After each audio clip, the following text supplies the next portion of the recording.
तो कैसे हो मेरे प्यारे साथियों। मैं मिस्टर एक्स आज आपके लिए एक और ऐसी घटना लेकर आया हूं जो आज के समय के युवा वर्ग के लोगों के लिए बहुत ही ज्यादा मायने रखती है। देखिए, आज का मॉडर्न समय चल रहा है और सबसे बड़ी बात यह है कि आज के समय के स्टूडेंट्स जो कॉलेज और स्कूलिंग करने वाले हैं, उनके अंदर धैर्यशीलता कम होती जा रही है। सहनशीलता का गुण उनके अंदर दिखाई नहीं देता है और इसी वजह से जाने अनजाने में बड़ा ही गलत कदम उठा लेते हैं। जब भी वह कोई गलत कदम उठाते हैं तब तो उनके अंदर बदला लेने की भावना होती है, लेकिन जब धीरे धीरे उनका गुस्सा शांत होता है, दिमाग ठंडा होता है और थोड़े दिन बीत जाते हैं, तब जाकर उन्हें अपनी गलती का एहसास होता है कि उन्होंने गुस्से और जल्दबाजी में कितना बड़ा गलत निर्णय ले लिया है और उनके इस निर्णय की वजह से किसी की जान पर बनाती है, यहां तक कि उनकी खुद की जान भी मुश्किल में पड़ जाती है। अब देखिए, जो घटना मैं आज आपको बताऊंगा तो आपको आगाह कर दूं कि कोई भी साथी इन चीजों को अपने जीवन में लागू करने की कोशिश कतई ना करे।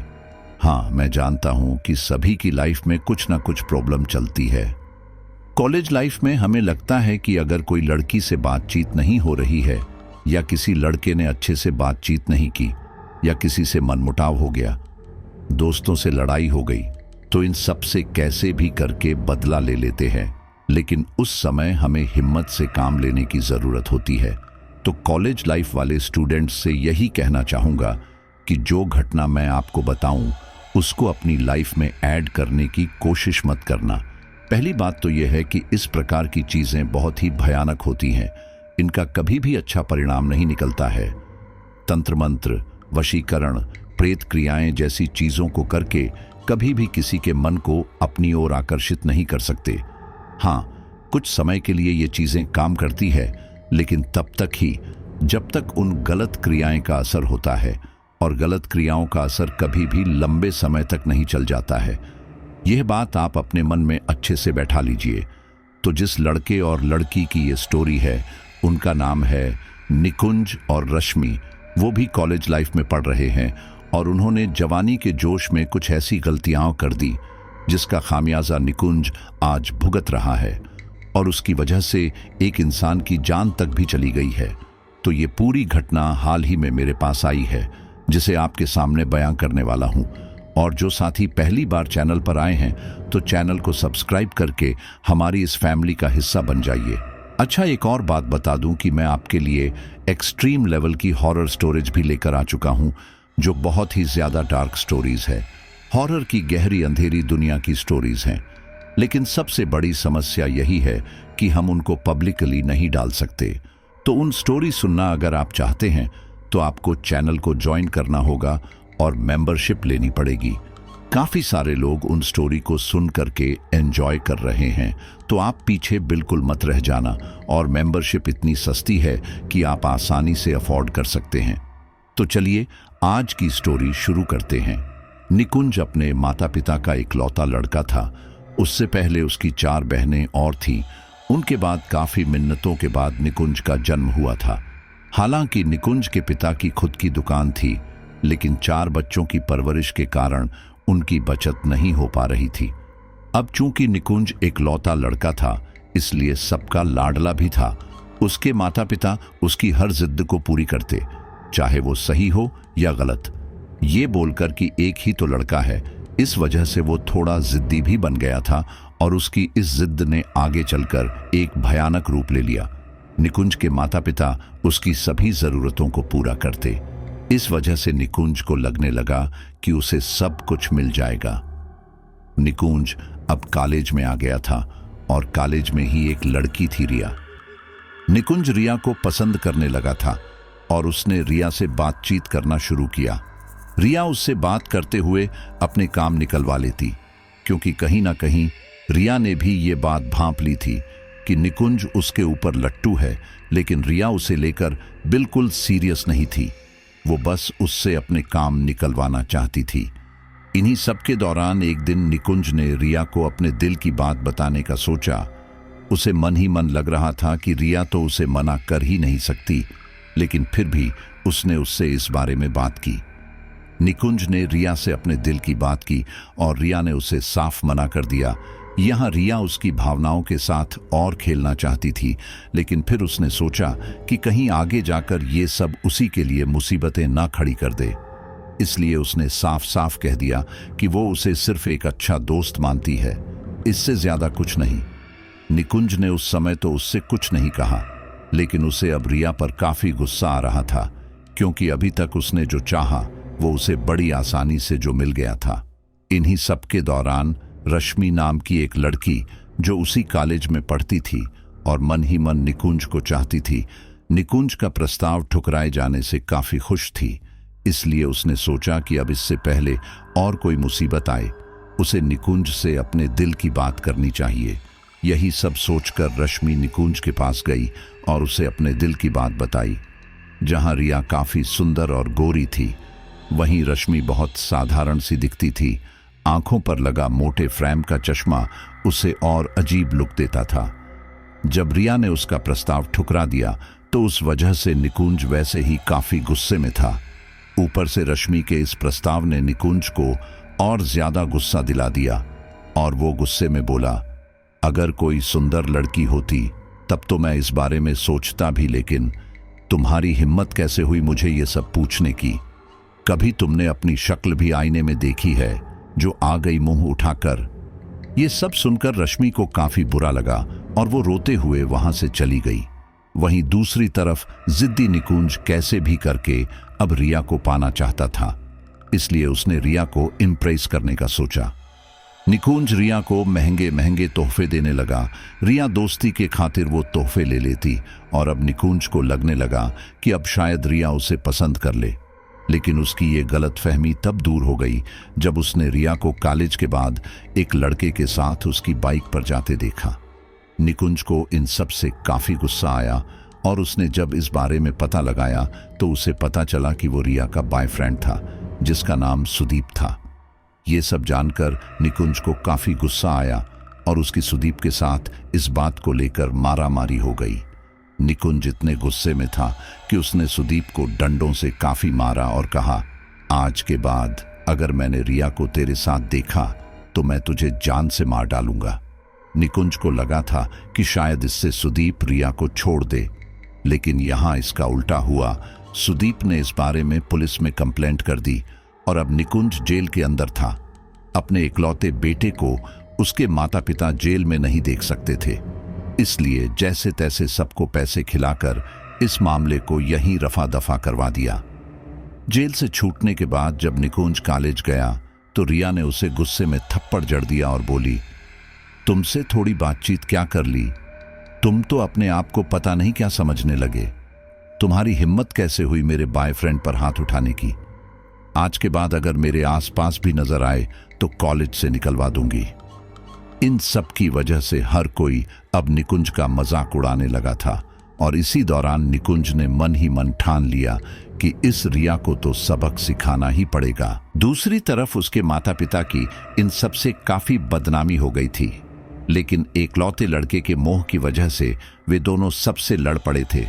लेकिन दूसरी तरफ उन दोनों ने निकुंज को भी साफ साफ समझा दिया कि आगे से उस लड़की के चक्कर में घर की बदनामी ना हो, वरना वो लोग उसे उसके मामा के घर पढ़ने के लिए भेज देंगे। निकुंज ने पहले तो सोचा था कि वो रिया का अपहरण कर लेगा, लेकिन अपने माता पिता के कारण उसने ये सब यहीं छोड़ने का सोचा। निकुंज काफी सोच में पड़ गया था कि वो ऐसा क्या करे जिससे रिया को परेशान कर पाए। वो कॉलेज टाइम में भी इन्हीं सब बारे में सोचता रहता, जिसकी परेशानी उसके चेहरे पर साफ देखी जा सकती थी। इन सब के 10-12 दिन ही हुए होंगे कि एक रोज जब वो कॉलेज से आ रहा था तब उसकी नजर रास्ते पर मौजूद एक भीड़ पर पड़ी। निकुंज इस भीड़ के बारे में जानने के लिए उस भीड़ के पास गया। वहां जाकर उसने पाया कि एक आदमी को 4 लोग पकड़े हुए थे और वो आदमी बुरी तरह से हंस रहा था और उसमें शारीरिक बल भी ज्यादा नहीं लग रहा था। उस दुबले पतले शख्स को जो 4 लोग जबरन पकड़े हुए थे, उनके चेहरे भिंचे हुए थे और उनके चेहरों से साफ पता चल रहा था कि उस दुबले पतले शख्स को संभालने में उन्हें कितना जोर लगाना पड़ रहा था। ये सब देखकर निकुंज ने हैरानी से भीड़ में खड़े एक शख्स से पूछा कि ये सब आखिर क्या हो रहा है और ये लोग इस दुबले पतले आदमी को ऐसे पकड़े हुए क्यों हैं। तब उस शख्स ने उसे बताया कि दरअसल इस आदमी को प्रेत बाधा आई है, इसलिए ये ऐसी हरकत कर रहा है। अगर समय रहते इसे नहीं रोका गया तो ना जाने ये किसी के साथ क्या करे। ये सब सुनकर निकुंज की आंखों में चमक आ गई और उसे रिया को पाने का एक आइडिया आया।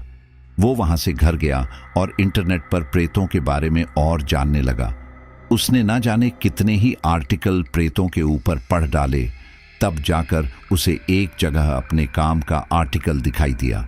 उसने उस आर्टिकल में पढ़ा कि प्रेतों को भी सिद्ध किया जा सकता है और उसे सिद्ध करने के बाद उनसे अपने गुलामों की तरह कुछ भी करवा सकते हैं। हालांकि उसमें यह साधना असफल होने के दुष्परिणाम भी लिखे हुए थे, लेकिन अपने बदले के आगे निकुंज को कुछ सूझ ही नहीं रहा था। यह सब पढ़कर निकुंज के दिमाग में एक शैतानी योजना आई और उसने प्रेत साधना करने का फैसला किया। अगले दिन उसने साधना में इस्तेमाल होने वाले सारे सामान का प्रबंध किया।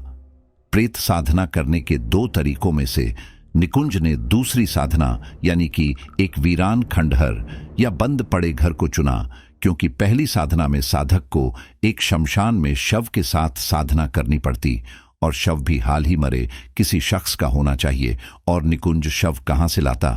खैर, निकुंज अमावस्या की रात एक खाली घर में गया जो कि काफी समय से खाली था। उस घर में आकर उसने जमीन पर कुमकुम से एक गोल घेरा बनाया और फिर उसके अंदर बैठकर अजीब तरह के मंत्रों का जाप करने लगा। निकुंज आंखें बंद करके जब उन मंत्रों का जाप कर रहा था, तब उसे लगभग 1 आध घंटे बाद वातावरण हल्का ठंडा महसूस होने लगा। निकुंज को काफी डर लग रहा था, लेकिन अपनी हठ पूरी करने के लिए वो कुछ भी झेलने को तैयार था। खैर, निकुंज लगभग सुबह तक वहां बैठकर वो मंत्र जाप करता रहा, लेकिन उसे कोई प्रेत वहां नजर नहीं आया। हाँ, लेकिन रात के समय वहां का वातावरण थोड़ा ठंडा जरूर हुआ था, लेकिन इससे ज्यादा कुछ नहीं हुआ। निकुंज को इन सब से काफी गुस्सा आया, लेकिन फिर उसे याद आया कि एक ही बार में कभी कभी प्रेत सिद्ध नहीं भी होते, इसलिए कई अमावस्या तक उसे ये करना पड़ेगा। निकुंज ने अपना इरादा मजबूत कर लिया और अब वो अगली अमावस्या का इंतजार करने लगा। इस दौरान वो अपने काम करता रहता, जैसे कॉलेज जाना, आवारागर्दी करना, ये सब। लेकिन जब भी वो कॉलेज जाता, वहां उसका सामना रिया से होता, जिसके कारण उसे काफी गुस्सा आता। इन्हीं सब के दौरान अमावस्या वाले दिन जब रिया अपनी सहेलियों के साथ कैंटीन में बैठकर कॉफी पी रही थी, तब निकुंज उसके पास आया और अकड़ते हुए बोला, तुम्हें बहुत घमंड है ना खुद के ऊपर, तुम्हारा सारा घमंड चूर चूर कर दूंगा। ये सुनकर रिया हंसते हुए बोली, क्या तुम पिछली बारी पुलिस के हाथों हुई अपनी पिटाई भूल गए? देखो, मुझसे जितना हो सके दूर रहो, वरना वो हाल करूंगी कि तुम्हारे घर वाले भी अगली बार तुम्हें बचा नहीं पाएंगे। ये सुनकर निकुंज बोला, वो तो वक्त ही बताएगा कि कौन किस पर भारी पड़ता है। कुछ ही समय में मेरे आगे पीछे घूमती नजर आओगी तुम। ये बोलकर निकुंज तो वहां से चला गया, लेकिन वहां पर उनका अच्छा खासा तमाशा जरूर बन गया था, जिसके कारण वहां मौजूद सारे लोग ये सब कुछ देख सुन रहे थे। इन सब में रश्मि भी थी। खैर, कॉलेज खत्म होने के बाद निकुंज वापस घर आ गया और अब वो आज रात की साधना की तैयारी करने लगा।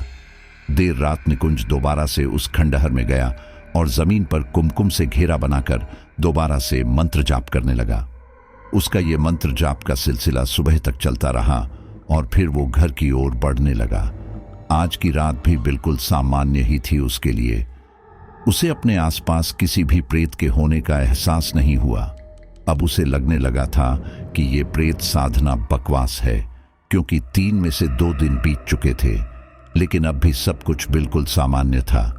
लेकिन अब कॉलेज में रिया उसे चिढ़ाने जरूर लगी थी, क्योंकि निकुंज ने बड़ी बड़ी बातें तो कर दी थी, लेकिन अब उसे ये साधना सफल होती दिखाई नहीं दे रही थी।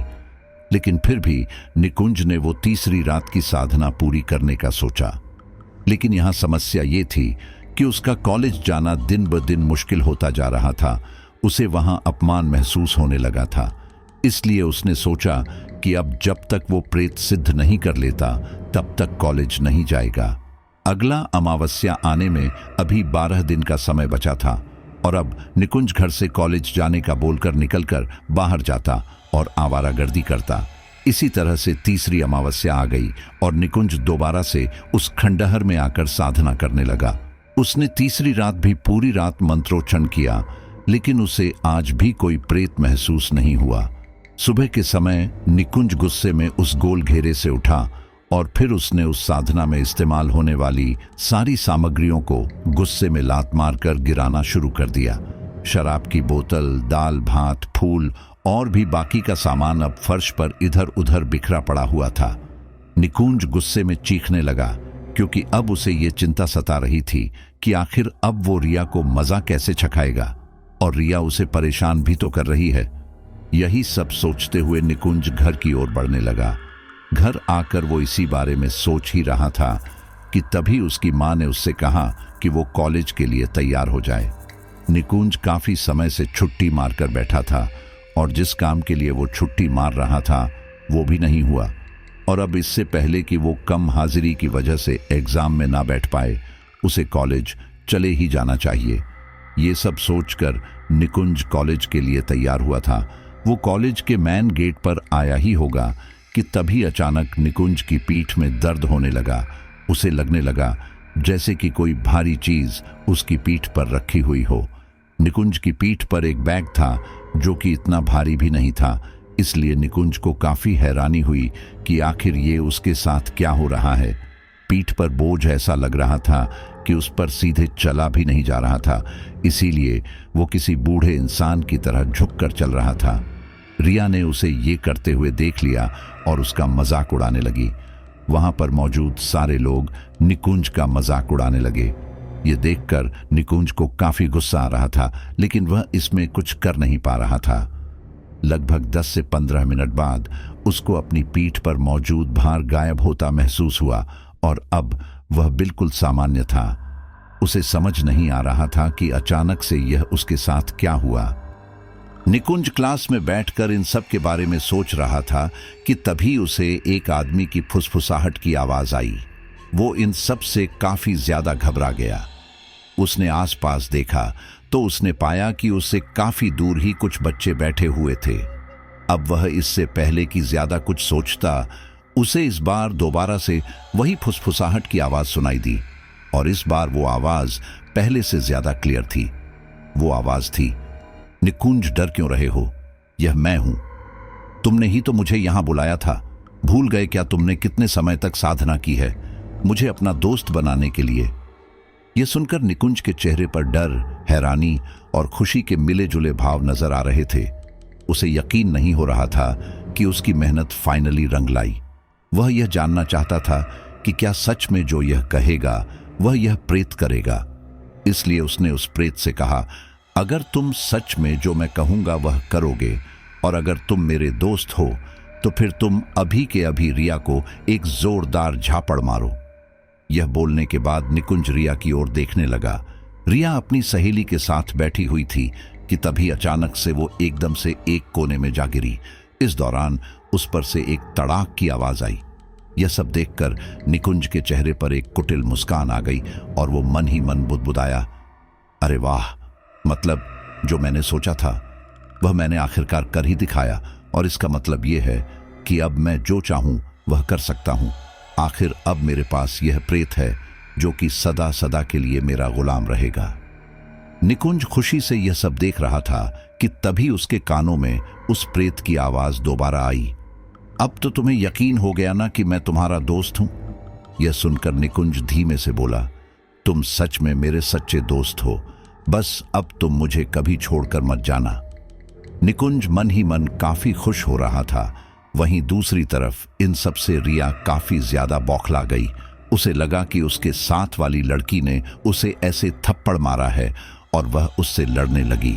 क्लास के सारे बच्चों ने जैसे तैसे उन दोनों को अलग किया, लेकिन जब झगड़ा ज्यादा बढ़ गया तो दोनों को ही प्रिंसिपल के ऑफिस ले जाया गया। वहां जाकर यह बात तो साफ हो गई कि उस लड़की ने रिया पर हाथ नहीं उठाया, लेकिन रिया अपनी आप बात पर अड़ी रही, इसलिए प्रिंसिपल ने रिया को काफी डांटा फटकारा। इन सब से रिया को काफी ज्यादा गुस्सा आया, लेकिन वह इसमें कर भी क्या सकती थी। इसलिए वह गुस्से का घूंट पीकर रह गई। उसी दिन रिया कॉलेज से जब निकल रही थी तो उसकी नजर निकुंज से टकराई, जो कि कुटिलता से मुस्कुराते हुए उसे ही देख रहा था। एक तो रिया वैसे ही गुस्से में थी, ऊपर से निकुंज का इस तरह से उसे देखना उसे और गुस्सा दिला रहा था। इसलिए उसने उससे गुस्से में पूछा, तुम इतना क्यों हंस रहे हो? ये मत भूलो कि तुम्हारे साथ क्या हुआ था। मुझे तो बस थोड़ी सी डांट ही पड़ी है। ये सुनकर निकुंज के चेहरे की मुस्कान और ज्यादा चौड़ी हो गई और वो बोला, यही डांट तुम्हें कल भी पड़ेगी और परसों भी, और अब हमेशा पड़ती ही रहेगी। यह सुनकर रिया को गुस्सा तो काफी आया। उसका मन कर रहा था कि वो निकुंज को वहीं थप्पड़ जड़ दे, लेकिन फिर उसने सोचा कि कहीं उसे दोबारा से प्रिंसिपल से डांट ना पड़ जाए। यह सब सोचकर रिया उससे ज्यादा बहस ना करते हुए वहां से चली गई। उसे यूं देखकर निकुंज को काफी खुशी हो रही थी और वो ऐसे ही घर जाने लगा। इसी दौरान रास्ते में उसे रश्मि मिली और वो उससे बोली, इस रिया के साथ बहुत अच्छा हुआ। ये पता नहीं अपने आप को क्या समझती है, जब देखो तब दूसरों को ऐसे नीचा दिखाती है। ये सुनकर निकुंज के चेहरे पर मुस्कान आ गई और वो बोला, ये तो शुरुआत है, तुम आगे देखना इसके साथ क्या क्या होता है। बोलकर निकुंज वहां से चला गया। निकुंज घर आकर अपने बिस्तर पर आकर लेट गया। उसके चेहरे पर आज एक अलग ही संतोष नजर आ रहा था। कुछ देर बाद वो उस प्रेत से बोला, दोस्त, तुम्हें मेरा एक काम करना होगा। उस रिया को आज रात सपने में इतना डराओ कि इसका असर कल मुझे उसके चेहरे पर भी दिखाई दे। इसके बाद वो प्रेत रिया के घर गया और फिर देर रात शुरू हुआ एक भयानक खेल। रिया की जब आंख खुली तो उसने पाया कि वो अपने बिस्तर पर लेटी हुई थी। वो उठकर आसपास देखने लगी तो उसने पाया कि ये उसका कमरा नहीं बल्कि उसका क्लासरूम है। रिया हैरानी से आसपास देखते हुए उठकर देखने लगी। इसी दौरान उसे क्लासरूम के बाहर से कुछ घसीटे जाने की आवाज आने लगी। वो आवाज सुनकर रिया क्लासरूम से बाहर जाकर आवाज की दिशा में देखने लगी तो उसने पाया कि उस क्लासरूम के बाहर मौजूद गलियारे के दूसरी तरफ से वो आवाज आ रही थी। रिया उस आवाज की दिशा में जाने लगी। वो उस गलियारे तक पहुंची ही थी कि तभी उसने सामने जो देखा उसे देखकर उसकी चीख निकल पड़ी। उसने देखा कि सफेद चेहरे वाली एक भयानक आकृति जमीन पर रेंगते हुए उसी की तरफ आ रही थी। उस भयानक आकृति के आंखों की जगह काले गड्ढे थे जो कि उसे और भी ज्यादा भयानक बना रहे थे। रिया को चीखता देखकर उस भयानक आकृति के चेहरे पर एक भयानक मुस्कान तैरने लगी और उसने अपनी भयानक दोहरी आवाज में कहा, रिया, तुम्हें दूसरों को नीचा दिखाने का बहुत शौक है ना? अब मैं तुम्हें बताता हूं। ये सुनकर रिया घबराते हुए उल्टी दिशा में भागी। वो भागते हुए उसी क्लासरूम में आ चुकी थी। क्लासरूम में आकर उसने दरवाजा अंदर से लगाया और सबसे पीछे मौजूद एक बेंच के नीचे जाकर छिप गई। वहां पर इतनी शांति छा चुकी थी कि रिया को दिल की बड़ी हुई धड़कनें भी साफ सुनाई दे रही थी। बाहर से आती उन भयानक आवाजों ने रिया को पहले से ज्यादा डरा दिया था और अब वो घिसटने की आवाज क्लासरूम के दरवाजे पर आकर रुक गई। रिया को लगा था कि दरवाजा बंद देखकर वो भयानक आकृति वहां से चली जाएगी, लेकिन ऐसा कुछ भी नहीं हुआ। कुछ पलों तक तो वहां शांति छाई रही और फिर अगले ही पल भड़ाक की आवाज के साथ उस क्लासरूम का दरवाजा टूटकर गिर गया। रिया आंखें फाड़े ये सब देख रही थी, लेकिन वो उस समय बिल्कुल असहाय थी। रिया क्लासरूम में पीछे के बेंच के नीचे छिपकर ये सब देख रही थी। डर के मारे उसकी आंखों से आंसू आने लगे थे। अब इससे पहले कि वो कुछ समझ पाती, वो भयानक आकृति तेजी से जमीन पर रेंगते हुए रिया के पास आई और फिर उसने रिया का सिर पकड़कर दीवार से दे मारा। इसी के साथ ही रिया की नींद खुली। वो घबराते हुए उठकर आसपास देखने लगी तो उसने पाया कि वो अपने कमरे में ही सो रही थी। ये देखकर रिया ने राहत की सांस ली। वो जैसे तैसे अपनी सांसों को काबू में करने की कोशिश कर ही रही थी, तभी अचानक एक गीला तरफ पदार्थ उसे ऊपर से उसके सिर पर गिरता महसूस हुआ। रिया ने ऊपर की ओर देखा तो उसकी चीख निकल पड़ी, क्योंकि छत से वही भयानक आकृति उल्टा लटक रही थी। उस भयानक आकृति का मुंह खुला हुआ था और उसमें से खून निकल रहा था, जो कि रिया के सिर पर गिरा था। ये देखकर रिया गिड़गिड़ाते हुए बोली, मैंने तुम्हारा क्या बिगाड़ा है? प्लीज मुझे छोड़ दो। ये सुनकर वो आकृति पीछे की दीवार से रेंगते हुए नीचे उतरते हुए बोलने लगी, मेरी तुमसे कोई दुश्मनी नहीं है, लेकिन मुझे ये सब करने के लिए मेरे मित्र ने बोला है, इसलिए अब जब तक वो मुझे इसके लिए मना ना कर दे, मैं तुम्हारा पीछा नहीं छोड़ूंगा। ये सुनकर रिया घबराते हुए बिस्तर से कूदकर कमरे से बाहर की ओर भागी। घर से बाहर निकलने वाले सारे दरवाजे बंद थे, इस कारण रिया बाहर नहीं निकल पा रही थी। रिया वहां से भागते भागते अपने मम्मी पापा के कमरे में गई। वहां आकर उसने सबसे पहले दरवाजा लगाया और फिर लाइट जलाई। तब उसने कमरे के अंदर देखा तो पाया वहां कोई भी नहीं था। ये देखकर रिया डर के मारे चीखने लगी। वो खिड़की के पास आकर बचाओ बचाओ चीखने लगी ताकि कोई तो उसे बचाने आए, लेकिन बाहर सिवाय सन्नाटे के और कुछ भी नहीं था। इन सब से रिया काफी ज्यादा घबरा गई थी।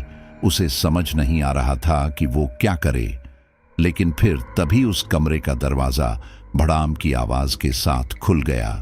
रिया ने घबराते हुए जब दरवाजे की ओर देखा तो पाया कि वही भयानक प्रेत कमरे में रेंगते हुए उसी की तरफ आ रहा था। और फिर अगले ही पल रिया की आंखों के आगे अंधेरा छा गया। रिया की आंखें जब खुली तो उसने खुद को दोबारा से उस क्लासरूम में पाया। ये सब देखकर रिया काफी ज्यादा घबरा गई और फिर अगले ही पल उसे बाहर से वो घिसटने की आवाज दोबारा आई। वो आवाज सुनकर रिया काफी ज्यादा घबरा गई, क्योंकि उसे पता था कि अब उसके साथ आगे क्या होने वाला है। रिया के साथ यही सब होता रहा। वो प्रेत उसे क्लासरूम में मारता और जब उसे होश आता तो वो अपने कमरे में होती और वो प्रेत उसे दोबारा फिर मारता। यही चक्र चलता रहा। रिया इन सब से बाहर निकलने की बहुत कोशिश कर रही थी, लेकिन वो इससे निकल नहीं पा रही थी। लगभग सुबह के समय उसकी माँ ने उसे झकझोरते हुए उठाया और कहा कि वो आज बहुत लेट है, जल्दी उठकर तैयार हो जाए। अपनी माँ को देखकर रिया ने राहत की सांस ली, क्योंकि अब फाइनली रिया इस चक्र से आजाद थी। रिया तैयार होकर कॉलेज गई, लेकिन रात में हुई उस घटना का रिया के ऊपर काफी गहरा असर पड़ा था, जिसका डर उसके चेहरे पर साफ दिखाई दे रहा था। उसे यूं देखकर निकुंज के चेहरे पर एक मुस्कान तैर गई और वो हल्के से बुदबुदाया, शुक्रिया दोस्त, अब मैं इसे देखता हूं। बोलकर निकुंज रिया के पास आया और बोला, क्या बात है रिया, रात में ठीक से तो सोई ना?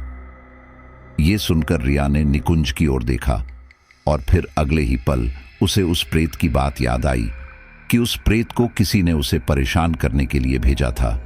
ये याद करके रिया हैरानी से निकुंज से बोली, निकुंज, मतलब तुमने उस प्रेत को मुझे परेशान करने के लिए बोला है, लेकिन क्यों? ये सुनकर निकुंज बोला, तुमने मेरा प्यार ठुकरा दिया था ना, और मुझे सबके सामने जलील किया, वो अलग, तो उसका हिसाब तो मुझे बराबर करना ही था। ये सुनकर रिया बोली, देखो मुझे माफ कर दो, मैं आइंदा ऐसा नहीं करूंगी। निकुंज बोला, तुम्हारी वजह से मेरी इतनी बदनामी हुई, इसलिए अगर तुम इन सब से बचना चाहती हो तो मेरा प्रपोजल मान लो और अपने बॉयफ्रेंड को छोड़ दो। ये सुनकर रिया बोली, मैं उससे बहुत प्यार करती हूं, इसलिए उसे नहीं छोड़ सकती। ये सुनकर निकुंज के चेहरे के भाव बदले और वो बोला, वो तुम्हें क्या दे सकता है? कुछ भी नहीं, जबकि अगर तुम मेरे साथ रहोगी तो सारे जहां की खुशियां तुम्हें मिलेगी। जिस चीज पर तुम हाथ रखोगी वो तुम्हारी होगी। तुम्हारे पास समय है, अच्छे से सोचकर जवाब दो, क्योंकि अगर तुमने मुझे न किया तो अभी जो तुम्हारे साथ हो रहा है वो तो ट्रेलर है, पूरी पिक्चर तो अभी बाकी है। बोलकर निकुंज तो वहां से चला गया, लेकिन रिया परेशान सी यही सब सोचती रही। इसी दौरान निकुंज ने उससे दूर आकर उस प्रेत से कहा कि इस रिया को तब तक परेशान करो जब तक कि वो मेरे प्रपोजल को मान ना ले। ये सुनकर वो प्रेत रिया के पास चला गया और अब वो रिया की पीठ पर लटक गया। उसका भार रिया संभाल नहीं पाई और वो किसी बुजुर्ग इंसान की तरह झुक गई। उसकी पीठ में काफी दर्द हो रहा था और वो समझ चुकी थी कि हो ना हो इन सब में निकुंज का हाथ है। रिया की पीठ का दर्द बढ़ता जा रहा था। इसी दौरान उसके कान में उस प्रेत की आवाज आई, अब जब तक तुम मेरे मित्र का प्रस्ताव नहीं मान लेती, मैं तुम्हारे साथ ही रहूंगा। ये सब सुनकर रिया की आंखों में आंसू आ गए, लेकिन उसने किसी से कुछ नहीं कहा, क्योंकि उसे पता था कि कोई उसकी बात नहीं मानेगा। लेकिन यहां उसे पूरा यकीन था कि उसका बॉयफ्रेंड उसकी बात जरूर मानेगा, क्योंकि वो उससे प्यार जो करता है। यही सब सोचकर रिया ने किसी तरह से उसे बुलाया और उसे सारी बात बताई। उसे यही लगा कि रिया मजाक कर रही है, लेकिन उसकी रोनी सूरत देखकर कोई भी नहीं कह सकता था कि वो मजाक कर रही है। तब वो बोला, देखो रिया, तुम उसकी बात बिल्कुल मत मानना। वो तुम्हें इसी तरह से थोड़ा बहुत परेशान कर सकता है, इससे ज्यादा कुछ नहीं। उसने ये बोला ही था कि तभी वो उड़ते हुए पीछे जा गिरा। ये सब देखकर वो काफी ज्यादा घबरा गया और इससे पहले कि वो कुछ करता, वो दोबारा से उड़ते हुए दूर जा गिरा। रिया घबराते हुए उसके पास आई और बोली कि क्या तुम ठीक हो? तब वो गुस्से में बोला, तुम्हारी वजह से मुझे ये सब झेलना पड़ रहा है। देखो बस बहुत हो गया, लेकिन अब मैं तुमसे ब्रेकअप कर रहा हूं। ये सुनकर रिया हैरानी से बोली, अरे लेकिन तुम तो मुझसे प्यार करने का दावा करते थे ना, तो अब तुम मुझे ऐसे ही छोड़कर चले जाओगे? ये सुनकर वो बोला, वो तो मैंने ऐसे ही बोल दिया था, सब बोलते हैं, इसमें नया क्या है? मुझे मेरी जान प्यारी है और अगर तुम्हारे साथ रहा तो पता नहीं मेरे साथ क्या होगा। बोलकर उसने हाथ जोड़े और कहा, देखो प्रेत जी, आपको इस लड़की के साथ जो करना है करो, लेकिन मुझे बख्श दो, मेरा इससे कोई वास्ता नहीं है। ये बोलकर वो तेजी से वहां से चला गया। ये सब देखकर रिया की आंखों में आंसू आ गए। उसे यकीन नहीं हो रहा था कि जिससे वो इतना प्यार करती थी वो उसके साथ ऐसा करेगा। वो इस बात से काफी परेशान थी कि तभी वो प्रेत दोबारा बोला, देखा, जिससे तुम प्यार करती थी वो कैसा निकला। थोड़ी सी मुसीबत में तुम्हें वो छोड़ गया। अब जो हो गया उसे बदला नहीं जा सकता, लेकिन अगर तुम अपनी भलाई चाहती हो तो अपनी हठ छोड़ो और मेरे मित्र का प्रस्ताव मान लो।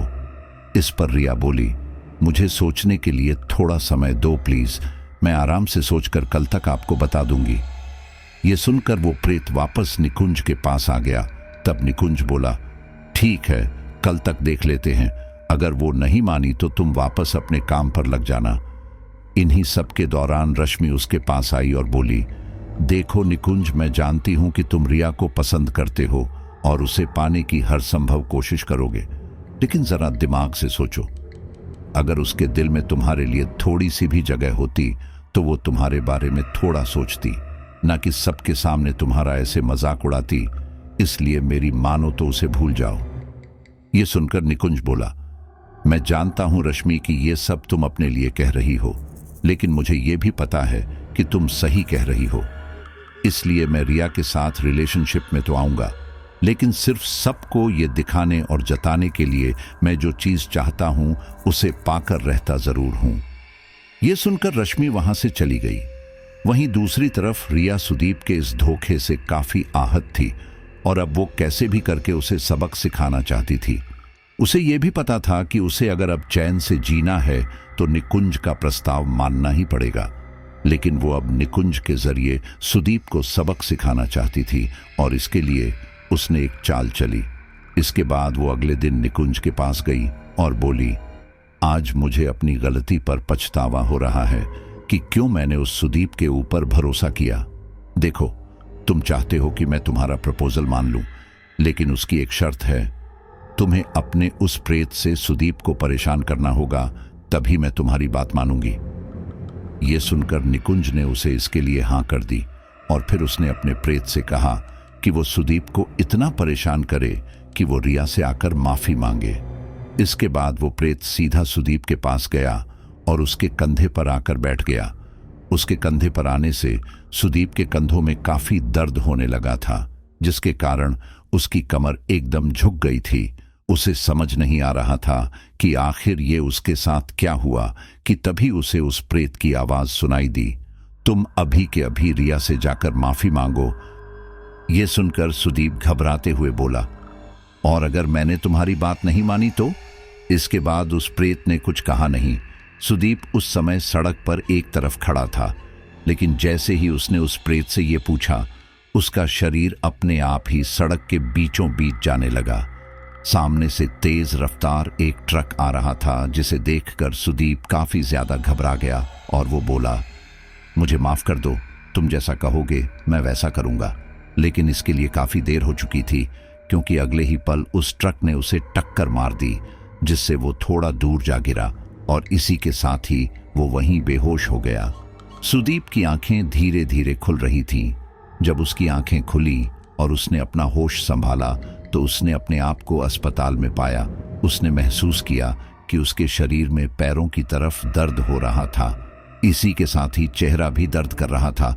जब उसने हाथ लगाकर चेहरे को देखा तो उसने पाया कि उसका चेहरा छिला हुआ है और उसके पैर के ऊपर भी प्लास्टर लगा हुआ है।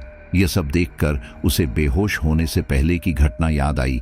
ये सब याद करके वह काफी ज्यादा घबरा गया कि इसी दौरान उसे दोबारा से उस प्रेत की आवाज सुनाई दी।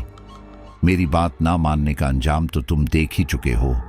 अब अगर तुम अपने आप को इससे ज्यादा नुकसान नहीं पहुंचाना चाहते तो जैसा मैंने कहा वैसा करो। यह सुनकर सुदीप गिड़गिड़ाते हुए बोला, आप जैसा कहोगे मैं वैसा करूंगा, लेकिन आप मेरी हालत देख ही सकते हैं, इसलिए आप रिया को यहीं बुला लीजिए, मैं उससे यही माफी मांग लूंगा। इसके बाद वहां से कोई आवाज नहीं आई, क्योंकि इसके बाद वो प्रेत वहां से सीधे निकुंज के पास गया और उसे सारी बात बताई। रिया सुदीप के पास अस्पताल पहुंची और सुदीप ने उससे माफी मांगी। रिया के चेहरे पर उसे ऐसे देखकर एक अलग ही संतोष दिखाई दे रहा था। उसने सुदीप को माफ किया और वहां से आ गई। अब रिया को भी यह लगने लगा था कि अगर वो निकुंज के साथ ही रहे तो उसे ज्यादा फायदा होगा, क्योंकि निकुंज जो वो चाहे वो सब कर सकता है। इन सब के बाद निकुंज और रिया एक दूसरे को डेट करने लगे। वो दोनों पूरे दिन साथ रहते और अब सारे कॉलेज में उन दोनों की चर्चाएं होने लगी थी।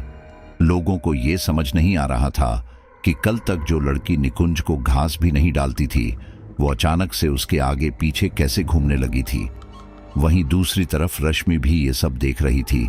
यह सब देखकर रश्मि को काफी ज्यादा गुस्सा आ रहा था, इसलिए वह सीधा जाकर निकुंज से बोली, तुमने तो कहा था कि तुम सिर्फ रिया को सबक सिखाना चाहते हो, लेकिन तुम तो उसके साथ घूम फिर रहे हो, उसे डेट कर रहे हो। तुम समझते क्यों नहीं वो लड़की तुम्हारे लिए सही नहीं है। वो सिर्फ अपने मतलब के लिए ही तुम्हारे साथ है। जिस दिन उसका मतलब निकल गया उस दिन वो तुम्हें दूध में से मक्खी की तरह निकाल कर फेंक देगी, इसलिए उससे दूर रहो। ये सुनकर निकुंज चिढ़ते हुए बोला, तो तुम्हें क्या तकलीफ है इससे? देखो बहुत हो गया तुम्हारा नाटक, अब अगर तुम मेरे रास्ते में आई तो तुम्हारी खैर नहीं।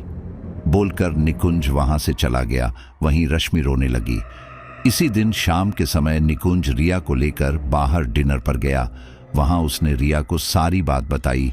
तब रिया बोली, ये लड़की आखिर तुम्हारे पीछे ऐसे क्यों पड़ी है? अगर ये सब ऐसे ही चलता रहा तो हमारा रिश्ता यहीं खत्म। बोलकर रिया तो वहां से चली गई, लेकिन निकुंज अब सोच में पड़ गया, क्योंकि उसे लगने लगा था कि सच में रश्मि उससे कुछ ज्यादा ही बात करने की कोशिश कर रही है और उसके मामलों में दखल दे रही है। इसलिए उसने अपने प्रेत से कहा, रश्मि आजकल मुझे काफी ज्यादा परेशान कर रही है, इसलिए उसे जाकर मजा चखाओ ताकि वह मुझे दोबारा परेशान ना कर पाए। इसके बाद वह प्रेत वहां से चला गया, लेकिन यहां से जो होने वाला था उसके बाद निकुंज की पूरी दुनिया ही पलटने वाली थी। करीब देर रात वो प्रेत वापस निकुंज के पास आया और उसने उसे बताया कि काम हो गया है और अब रश्मि मान चुकी है कि वो आपको परेशान नहीं करेगी। इन सब से निकुंज ने राहत की सांस ली और फिर अगले दिन जब वो कॉलेज आया तब उसका सामना रश्मि से हुआ। तब रश्मि बोली, मैंने हमेशा तुम्हारा भला चाहा, तुमसे प्यार किया, लेकिन तुमने ही मेरे साथ। आखिर क्यों? क्या कमी है मुझ में? मैं भले ही रिया की तरह सुंदर ना सही, लेकिन उससे लाख गुना बेहतर हूं। अभी तो मैं तुम्हारे रास्ते से हट रही हूं, लेकिन तुम्हें यह सब जल्द पता चल जाएगा। बोलकर रश्मि वहां से चली गई और अब निकुंज बिल्कुल रिलैक्स्ड था कि रश्मि अब उसे परेशान नहीं करने वाली। उसी दिन रिया की क्लास की एक लड़की से लड़ाई हो गई, जिसकी वजह से प्रिंसिपल ने रिया को खूब लताड़ा। इन सब से रिया को काफी गुस्सा आया और अब वो उस लड़की से बदला लेना चाहती थी। इसलिए वो निकुंज से बोली कि वो अपने उस प्रेत को उस लड़की के ऊपर छोड़ दे। निकुंज ने पहले तो उसे मना किया, लेकिन फिर बार बार बोलने पर वो मान गया और उस प्रेत को आदेश दिया कि वो उस लड़की को परेशान करके आए। इन सब के बाद निकुंज पूरी रात उस प्रेत के वापस आने का इंतजार करता रहा, लेकिन वो आया ही नहीं। रात से सुबह भी हुई, लेकिन उस प्रेत का कहीं कोई अता पता नहीं था। सुबह जब वो कॉलेज आया तब वहां उसका सामना रिया से हुआ। तब रिया ने उससे पूछा कि उसका काम हुआ या नहीं। तब उसने बताया कि उसने उस प्रेत को भेजा तो था, इसलिए शायद काम हो ही गया होगा। ये सुनकर रिया शांत हुई और अब वो उस लड़की के आने का इंतजार करने लगी। कुछ देर बाद वो लड़की आई, लेकिन उसे देखकर रिया को काफी गुस्सा आया, क्योंकि वो लड़की बिल्कुल सामान्य लग रही थी। उसे ऐसे देखकर रिया गुस्से में निकुंज को घूरते हुए बोली, तुमने तो कहा था कि मेरा काम हो गया, लेकिन ये तो बिल्कुल ठीक है। निकुंज चिंतित स्वर में बोला, पता नहीं रिया क्या बात हुई, लेकिन उस प्रेत का कहीं अता पता नहीं है। मैं खुद बहुत परेशान हूं। मैंने बहुत मुश्किल से उसे सिद्ध किया था। यह सुनकर रिया गुस्से में लगभग चीखते हुए बोली, मुझे ये सब नहीं पता समझे। अगर मेरा काम नहीं हुआ तो मुझे भूल जाना। बोलकर रिया गुस्से में पैर पटकते हुए वहां से चली गई। निकुंज पहले ही काफी परेशान था और अब रिया की बातों ने उसे और गुस्सा दिला दिया। वो यही सब सोच ही रहा था कि तभी रश्मि उसके पास आई और बोली, क्या हुआ निकुंज? मुझे तो लगा था कि तुम मुझे ठुकराकर रिया के साथ हो तो काफी खुश होगे, लेकिन यहां तो तुम्हारे चेहरे का रंग ही उड़ा हुआ है। ये सुनकर निकुंज झल्लाते हुए बोला, अरे तुम्हें क्या मतलब है मुझसे? जाकर अपना काम करो ना, वैसे भी मेरे पास बहुत काम है। बोलकर निकुंज वहां से जाने लगा, लेकिन तभी रश्मि बोली, अपने प्रेत को ढूंढ रहे हो, वो तो तुम्हें वापस नहीं मिलने वाला। अब तो तुम बस हमेशा ही ऐसे रहने की आदत डाल लो। ये सुनकर निकुंज पलटा और बोला, क्या किया तुमने मेरे प्रेत के साथ? रश्मि बोली, वो तुम्हारा नहीं बल्कि मेरा प्रेत है। उसे मैंने सिद्ध किया था और तुम्हारी खुशी के लिए उसे तुम्हारे साथ जाने को कहा। मुझे लगा था कि आज नहीं तो कल तुम मुझे पसंद करने लगोगे, लेकिन ऐसा कुछ नहीं हुआ, इसलिए मैं तुमसे अपना प्रेत वापस ले रही हूं। अगर तुम्हें प्रेत सिद्ध करना है तो खुद से करो, जो कि तुम कभी नहीं कर सकते, क्योंकि प्रेत साधना की गुप्त क्रिया को तुम नहीं जानते। ये सब सुनकर निकुंज के चेहरे पर चिंता की लकीरें उभर आईं। उसे समझ नहीं आ रहा था कि आखिर वो क्या करे। वो इसी बारे में पूरा समय सोचता रहा और फिर कॉलेज खत्म होने के बाद रिया उसके पास आई और बोली, मेरा काम पूरा कब होगा? तब निकुंज बोला, देखो बात हमारे हाथों से निकल चुकी है। वो प्रेत अब रश्मि के पास है और मुझे नहीं लगता कि वो उसे वापस देने वाली है।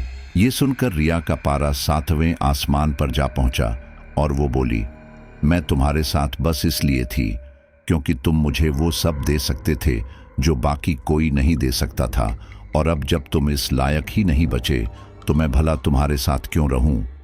बोलकर रिया वहां से चली गई। वहीं निकुंज परेशान सा वहीं बैठा रहा। उसकी आंखों से आंसू बहने लगे और अब उसे रश्मि की बात बिल्कुल सही लग रही थी। इसी दौरान रश्मि, जो कि घर जा रही थी, उसने निकुंज को ऐसे रोते हुए देख लिया। उसे यूं देखकर रश्मि से रहा नहीं गया, क्योंकि वो उससे मूव ऑन करने की भले ही कोशिश कर रही थी, लेकिन वो उससे प्यार भी बहुत करती थी। इसलिए वो उसके पास आई और बोली, क्या हुआ निकुंज, तुम ऐसे रो क्यों रहे हो? तब निकुंज बोला, मुझे माफ कर दो रश्मि, तुमने बिल्कुल सही कहा था। वो रिया बहुत मतलबी है, उसे सिर्फ अपनी खुशी ही नजर आती है, बाकी सामने वाला मरे चाहे जिए, उससे उसे कोई मतलब नहीं है। अभी जब मैंने उससे कहा कि मैं उसकी इच्छा पूरी नहीं कर सकता, तो वो मुझे उल्टा सीधा बोलकर छोड़कर चली गई। एक हिसाब से मेरे साथ अच्छा ही हुआ, मैं इसी लायक था। बोलकर निकुंज और फूट फूट कर रोने लगा।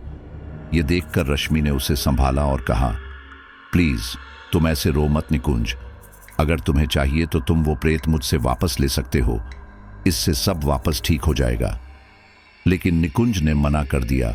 उसने कहा, अब मुझे ये नहीं चाहिए, मुझे एक सच्चे इंसान की जरूरत है जो हमेशा मेरे साथ खड़ा रहे, चाहे जो भी हो। देखो रश्मि, मुझे पता है कि मैं तुम्हारे लायक नहीं हूं, लेकिन क्या तुम मुझे एक मौका दे सकती हो? देखो, कोई जल्दी नहीं है। पहले हम एक दूसरे को थोड़ा जान समझ लेते हैं, उसके बाद हम आगे सोचेंगे। रश्मि हमेशा से तो ये चाहती थी, इसलिए वो इसके लिए मान गई और अब रश्मि और निकुंज काफी अच्छे दोस्त बन गए। रश्मि तो हमेशा क्लास में फर्स्ट डिवीजन से पास होती थी। निकुंज भी उसके साथ पढ़ने लगा। रश्मि उसकी पढ़ाई में पूरी मदद करती और अब निकुंज को रश्मि से एक खिंचाव महसूस होने लगा। अब रश्मि अपना ज्यादा से ज्यादा समय निकुंज के साथ बिताने लगी, जिसकी वजह से वो पढ़ाई पर ध्यान नहीं लगा पा रही थी, जिसका नतीजा ये हुआ कि उसके ग्रेड गिरने लगे। इन्हीं सब के दौरान एक दिन निकुंज ने रश्मि से कहा कि वो उससे शादी करना चाहता है और अगर उसकी हाँ है तो क्या वो उसके घर वालों से इस बारे में बात कर सकता है। रश्मि ने इसके लिए हाँ कर दी और फिर निकुंज ने इस बारे में अपने माता पिता से बात की। उसके माता पिता उसके फैसले से काफी खुश थे, क्योंकि रश्मि एक अच्छी और समझदार लड़की थी और वो निकुंज का साथ पूरी जिंदगी बहुत ईमानदारी से दे सकती है। अपने माता पिता को बताने के बाद निकुंज उन्हें लेकर रश्मि के माता पिता के पास गया।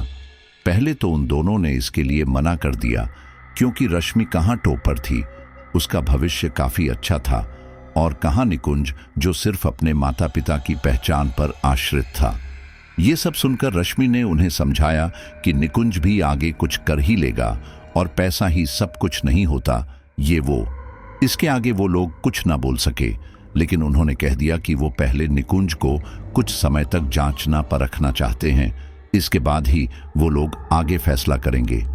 इसके लिए निकुंज मान गया और फिर निकुंज और रश्मि के रिश्ते पर एक तरह से मोहर लग गई। इन सब से रश्मि काफी खुश थी और उसने एक दिन उस प्रेत को निकुंज को लौटा दिया।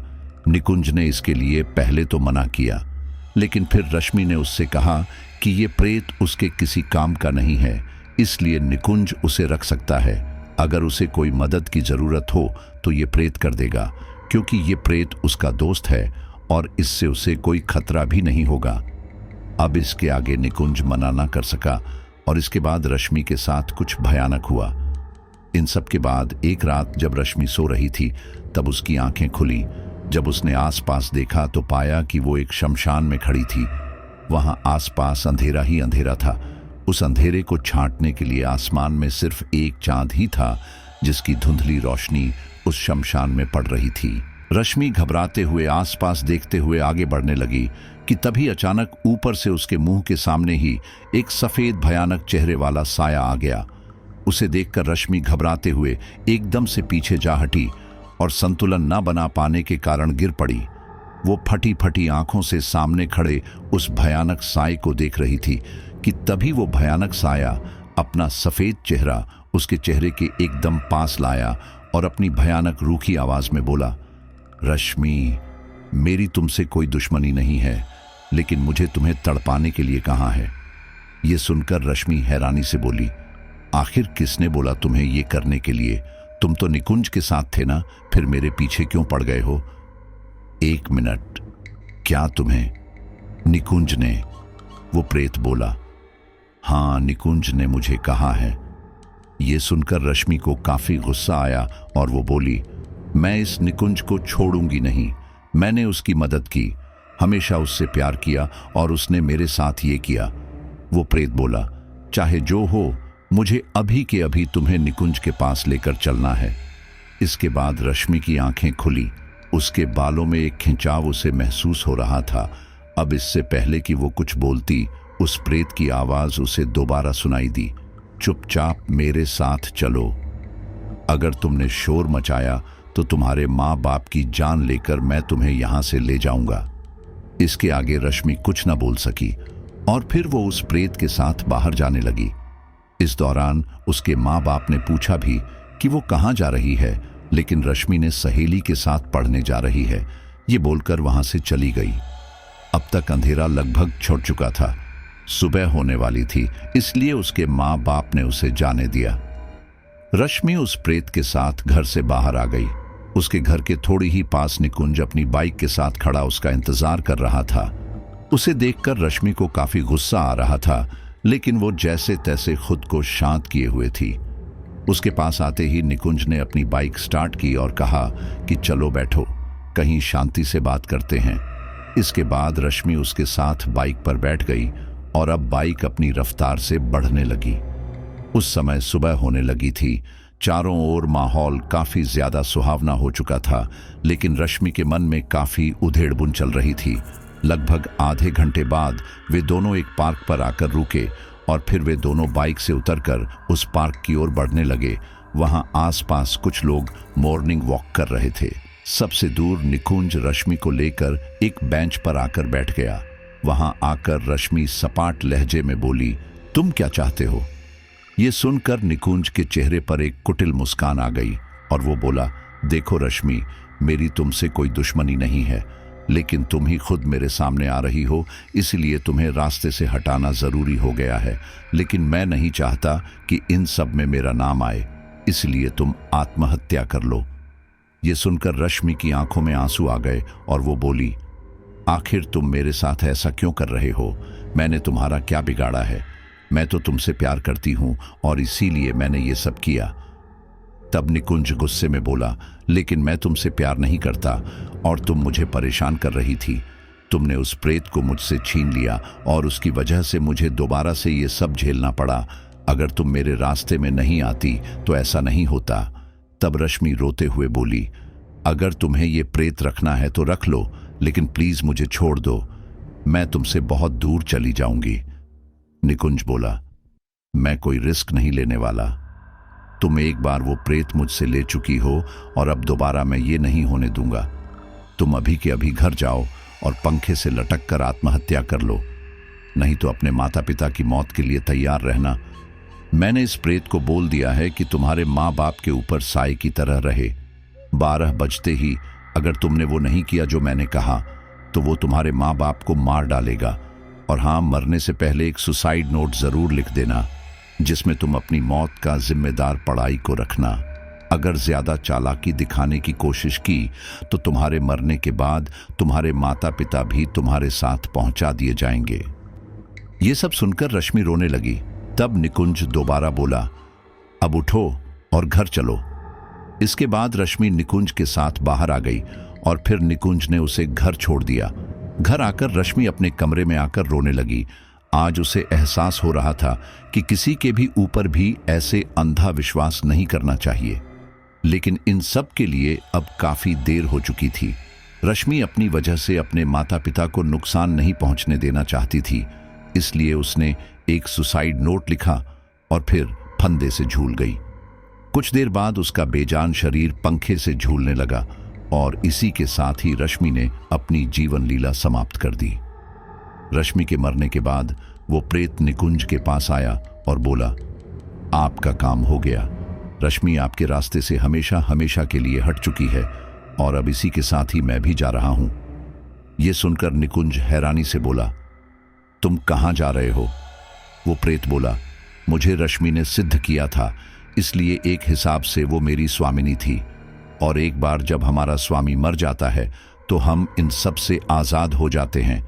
रश्मि ने मुझे सिद्ध करके आपके पास भेज दिया था और कहा था कि मैं आपकी सारी बातें मानूं, और अब रश्मि की मौत से सब खत्म हो गया। अच्छा तो दोस्त, अब चलता हूं। बोलकर वो प्रेत वहां से चला गया। उसके जाने से निकुंज काफी परेशान हो चुका था, लेकिन अब सिवाय चुपचाप बैठने के कुछ नहीं किया जा सकता था। वहीं दूसरी तरफ सब लोगों ने इसे पढ़ाई के प्रेशर की तरह देखा और ये केस यहीं बंद हो गया। इन सब के कुछ दिन बाद जब निकुंज अपने कमरे में सो रहा था तो उसके चेहरे पर किसी ने फूंक मारकर उसे उठाया। उठते ही उसने जो देखा, उसकी चीख निकल पड़ी, क्योंकि उसके चेहरे के ठीक सामने रश्मि का भयानक सफेद चेहरा था। उसे यूं देखकर निकुंज घबराते हुए बोला, रश्मि तुम? रश्मि बोली, हाँ निकुंज, मैंने कहा था ना कि मैं हमेशा तुम्हारे साथ रहूंगी। बोलते बोलते रश्मि के चेहरे पर भयानक मुस्कान तैरने लगी। ये सुनकर निकुंज बाहर की तरफ भागा। उसके घर वालों ने जब उससे पूछा तो वो घबराते हुए बोला, वो वापस आ गई है, रश्मि वापस आ गई है। ये सुनकर उसकी मां बोली, देख बेटा, मैं समझ सकती हूं, क्योंकि तू रश्मि से इतना प्यार जो करता था तो उसके जाने का दुख तुझे होगा ही, लेकिन हौसला रख, ये मुश्किल समय भी कट जाएगा। ये सब सुनकर निकुंज ने उन्हें काफी समझाने की कोशिश की, लेकिन कोई उसकी बात सुनता तब ना। इन सब के कुछ दिन बाद निकुंज गायब हो गया। उसके घर वालों ने उसे काफी ढूंढा, लेकिन वो उन्हें नहीं मिला। लोग कहते हैं कि रश्मि उसे अपने साथ ले गई है, लेकिन सच्चाई क्या है ये हम कह नहीं सकते। लेकिन इन सब से आपको इतना तो समझ में आ ही गया होगा कि इन सब चीजों का अंत कितना भयानक होता है। अब यहां पर निकुंज ने रिया से बदला लेने के चक्कर में सब कुछ दांव पर लगा दिया, लेकिन उसे ये पता नहीं था कि जिस प्रेत को वो अपनी साधना समझ रहा है, दरअसल वो किसी दूसरे का सिद्ध किया हुआ प्रेत है। और अंत में आकर के उसने क्या किया? जिस लड़की ने उस पर सबसे ज्यादा भरोसा जताया, जो लड़की उसे दिल से चाहती थी, उसने उसी लड़की का विश्वास तोड़ दिया। लेकिन यहां पर रश्मि ने उसे अंत तक ये नहीं बताया कि अगर मैं इस दुनिया से चली जाऊंगी तो मेरा सिद्ध किया हुआ प्रेत भी इस दुनिया में नहीं रहेगा। शायद वो भी कहीं न कहीं यही चाहती थी कि मैंने जिस पर इतना बड़ा विश्वास किया, जब उसी ने मेरा दिल तोड़ दिया तो शायद मैं इस दुनिया में रहकर ही क्या करूंगी। और अंदर ही अंदर जब इंसान एक बार टूट जाता है ना, तो उसे और कोई रास्ता भी नहीं सूझता। उसे लगा कि इस दुनिया में कोई विश्वास के लायक नहीं है, और जाते जाते उसने निकुंज को नहीं बताया कि उसके साथ ही प्रेत हमेशा के लिए चला जाएगा। और वास्तव में यही हुआ। लेकिन अभी तक निकुंज का कुछ अता पता नहीं है कि वो कहाँ पर है, कैसे है। अगर आगे हमें कभी इसके बारे में कुछ पता चला तो आपके साथ जरूर शेयर करेंगे। अच्छा, आपने वो एक्सट्रीम लेवल वाली हॉरर स्टोरी सुनी है या नहीं? मैं आपके लिए पहले भी अनामिका वाली एक स्टोरी लेकर के आ चुका हूं। अगर आपने मेंबरशिप ज्वाइन कर रखी है तो आप सुन सकते हैं। और अभी फिलहाल में जो एक्सट्रीम लेवल की स्टोरी चल रही है वो एक रहस्यमयी लड़की के ऊपर है। वो भी बहुत ही भयानक और डार्क स्टोरी है। उसमें आपको हॉरर की गहरी अंधेरी दुनिया के बारे में पता चलेगा। अगर आप सुनना चाहते हैं तो मेंबरशिप ज्वाइन कर लीजिए। और जहां तक मैं समझता हूं, आप ये मेंबरशिप को आसानी से अफोर्ड कर सकते हैं। चलिए अब अपने कुछ साथियों के नाम लेते हैं। रमाकांत प्रधान वेस्ट बंगाल, नीलम शर्मा दिल्ली, सरिता पानीपत, आराधना लारा लखनऊ, फिरोज खान नेपाल, दिनेश बहुचरा प्रतापगढ़, लक्ष्मी सोनी पंजाब, गुरमीत सिंह, सुधीर कुमार यूपी, पूजा गुप्ता, शशि सिंह, पुष्पा राणा। चलिए आपका बहुत बहुत धन्यवाद। और इस स्टोरी को तैयार करने में हमारे साथ रही है ममता सहाय। मिलते हैं एक नए हॉरर अनुभव के साथ।